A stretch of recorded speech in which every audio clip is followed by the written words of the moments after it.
Efendim herkese merhabalar. Ben İlkay Zaman yeni bir video ile karşınızdayım. Bugünkü videomuzda Amerika'daki 10 en ırkçı eyaleti inceleyeceğiz. Aynı zamanda bu eyaletlerin bu ünvana sahip olmasını gerektiren faktörlere de bakacağız. Neden bu eyaletler en ırkçı eyaletler listesine girdi? Bunun sebeplerini hepsini videoda detaylı bir şekilde size aktaracağım. Irkçılık dünyadaki en yüz kızartıcı ve en çirkin suç gerçekten. Sadece Amerika'da değil, dünyanın her yerinde, her ülkesinde var. Maalesef hiçbir devlet bu yüz kızartıcı suçtan kaçamıyor.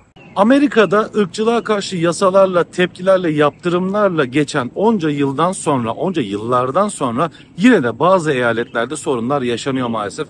Umarım tüm dünyada en kısa zamanda, sadece Amerika'da değil, tüm dünyada en kısa zamanda ırkçılık tamamen biter ve bitmeli de.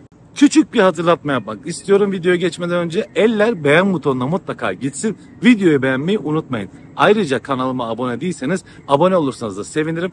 Abone butonunun yanında da küçük bir tane çan var. Abone olduktan sonra ona tıklarsanız eğer çan açılıyor ve ben video attığımda size çilink diye bildirim geliyor efendim. Hızlıca videoya geçelim ve Amerika'daki 10 en ırkçı eyaleti sebepleriyle beraber, istatistikleriyle beraber, istatistik derken neyi kastediyorum? Mesela işlenen ön yargıya dayalı suçlar.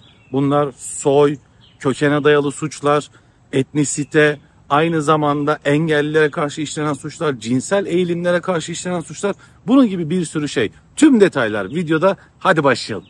10 numara Arizona. Arizona bu videoda batıya yapacağımız ilk ve tek yolculuk olacak. Çünkü bu videonun çoğu maalesef güney bölgesindeki eyaletlerde geçecek. Arizona büyük bir Latin Amerika kökenli nüfusa sahip. Ama buna rağmen ırk ilişkileri konusunda ciddi sorunlarla da karşı karşıya. Aynı zamanda Arizona eyaleti sert göçmenlik yasalarıyla da meşhur.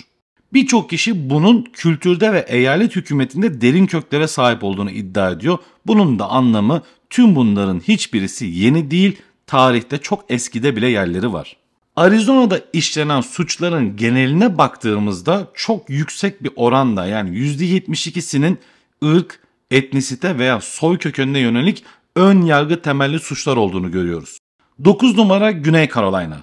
Güney Carolina ırk ilişkileri konusunda uzun süredir sorunlu bir geçmişe sahip ve aynı zamanda kölelik ve ayrımcılık tarihine de sahip bir eyalet. Güney Carolina 2022'de farklı renkten olan insanların orantısız şekilde etkileneceği yönünde birçok kişinin uyardığı, eleştirdiği, protesto ettiği yeni bir seçim yasasını gündeme getirdi. Güney Carolina'da ön yargı temelli işlenen suçlar her zaman ırk ve soy kökeniyle ilgili olmuyor. İnsanlar din ve cinsel yönelim nedeniyle de şiddete başvuruyorlar. Bu suçlara baktığımızda %22'sini farklı bir dine mensup kişilere karşı işlendiğini görüyoruz. Cinsel yönelim temelli suçların da yaklaşık %11 olduğunu görüyoruz. 8 numara Kuzey Carolina.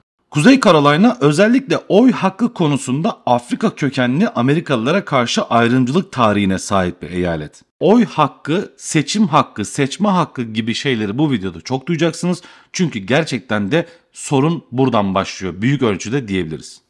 Eyalette katı seçmen kimlik kartı yasaları bulunuyor ve seçmen listelerinin temizlenmesi gibi skandallarla çok ciddi eleştirilere maruz kalmış bir eyalet. Son yıllarda giderek artan katı seçim yasaları da bolca haberlere konu oluyor Kuzey Carolina'da ve tüm ülke genelinde. Kuzey Carolina'da ön yargı temelli suçların %79.6'sı ırk ve soy kökenleriyle ilgiliyken %13.4'ü cinsel yönelimle, %6.5'u da dinle ilgili. 7 numara Texas. Texas geniş ve çeşitli bir nüfusa sahip olsa da ırk ilişkileri konusunda ciddi sorunlarla karşı karşıya olan bir eyalet.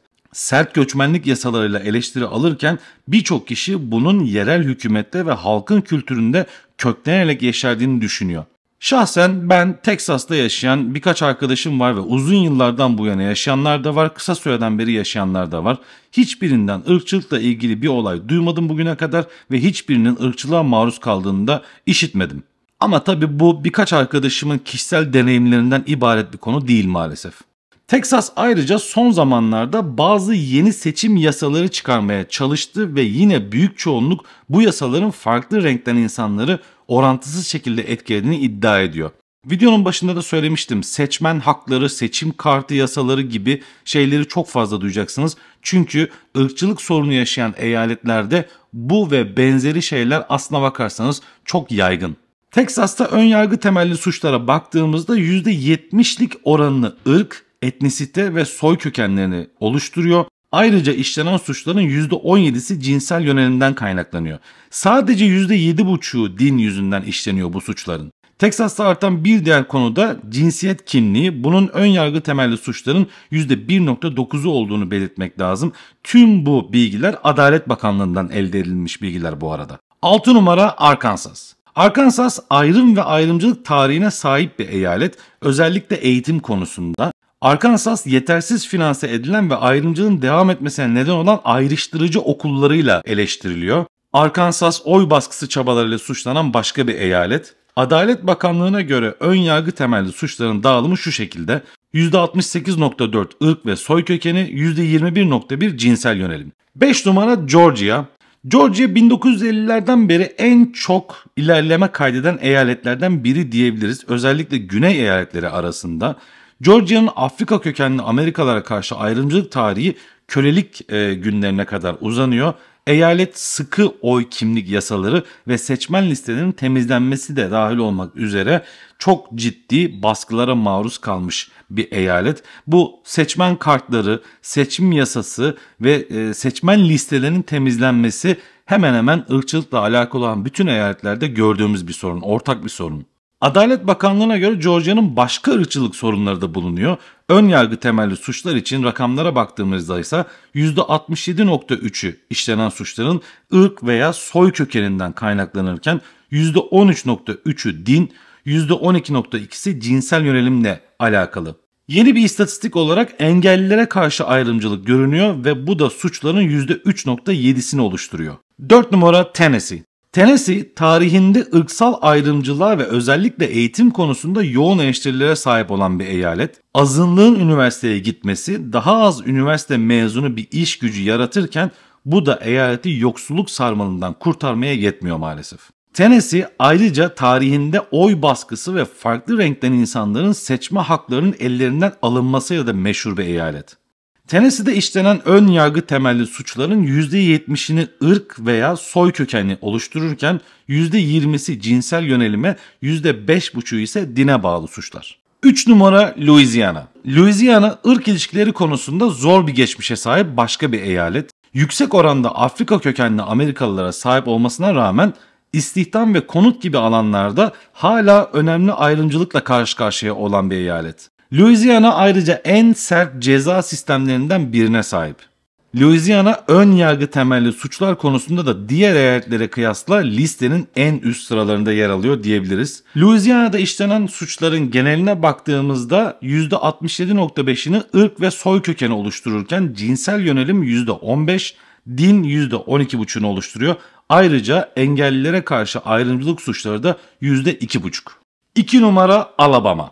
Alabama sarı ceket eyaleti olarak da bilinen başka bir güney eyaleti ve listemizde 2. sırada yer alıyor. Irk ilişkileri konusunda sorunlu bir geçmişe sahip olan Alabama özellikle sivil haklar dönemine bakıldığında dikkate değer bir istatistiğe sahip diyebiliriz. Eyalet 1960'lara kadar sabit ayrımcı politika ve uygulamalarıyla tanınıyor. Örneğin ırk ayrımı yasaları gibi. Yakın zamanda da Alabama sert göçmenlik yasalarıyla tepki toplamıştı ve birçok kişi bu yasaların ırkçılığa dayandığını savunmaktaydı. Alabama'da işlenen ön yargı temelli suçlara baktığımızda %78,6'sı ırk veya soy kökenine dayalı suçlarken dine dayalı suçlarda %17,9 yani neredeyse %18'i tüm suçların. 1 numara Mississippi. Mississippi'nin ırkçılıkla ilgili çok kötü ve ünlü bir geçmişi bulunuyor. Kölelikle başlıyor ve Jim Crow dönemi boyunca devam ediyor. Mississippi ülkedeki herhangi bir eyalette en yüksek oranda Afrika kökenli Amerikalılara sahip, ancak eyalet genelinde halen eğitim, konut ve istihdam gibi alanlarda ciddi ölçüde ayrımcılık yaşanıyor. Ayrıca Mississippi'nin ırk temelli şiddet geçmişi de bulunuyor. 1960'larda işlenen sivil haklar aktivistlerinin cinayetleri gibi. Ön yargıya dayalı suçlar konusunda Mississippi'de işlenen suçların %87,5'i, evet çok ciddi ve çok büyük bir rakam. %87,5'i ırk ve dinle ilgiliyken geri kalan %12,5'luk oransa diğer suçları kapsıyor. Umarım video hoşunuza gitmiştir, sizin için faydalı olmuştur. Tekrar hatırlatma yapayım. Eğer videoyu beğendiyseniz eliniz beğen butonuna mutlaka gitsin. Aynı zamanda abone değilseniz abone olursanız da sevinirim. En kısa zamanda yeni bir videoyla karşınızda olacağım. Görüşmek üzere, hoşça kalın.